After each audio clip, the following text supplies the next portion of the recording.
કાંકરેજ તાલુકાના મોટા જામપુર ગામની સીમમાં નર્મદા કેનાલ ઉપર મોટર મૂકવાનું માપ લેવા જતાં નહેરમાં પગ લપસી જતા 35 વર્ષીય માલઘટના માળી યુવાનનું મોત, 3 બાળકોએ પિતાની છત્રછાયા ગુમાવી।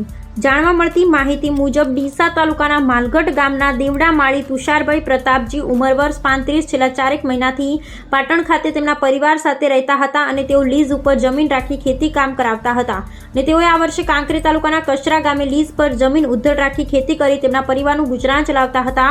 તેઓ મંગળવારના સાંજે તેઓ નર્મદા કેનાલ જમીન પર પિયત કરવા મોટર મૂકવા માટે માપ લેવા માટે કેનાલ પર ગયેલ ત્યાં તેમનો પગ લપસી જતા કેનાલમાં ડૂબી જવાથી મોત નીપજ્યું હતું અને તેમની લાશને કેનાલમાંથી તરવૈયાઓ દ્વારા બહાર કાઢવામાં આવેલ ને સિહોરી રેફરલ હોસ્પિટલમાં પીએમ અર્થે લાવવામાં આવેલ અને તેમના વાલી વારસાને સોંપવામાં આવેલ, જે બાબતની ફરિયાદ તેમના ભાઈ નરેશભાઈ પ્રતાપજી દેવડા માળી દ્વારા સિહોરી પોલીસ સ્ટેશનમાં ફરિયાદ નોંધાવી હતી। આગળની તપાસ પોલીસ ચલાવી રહી છે। અહેવાલ જયંતિભાઈ ઠક્કર, ન્યૂઝ 16 ગુજરાતી।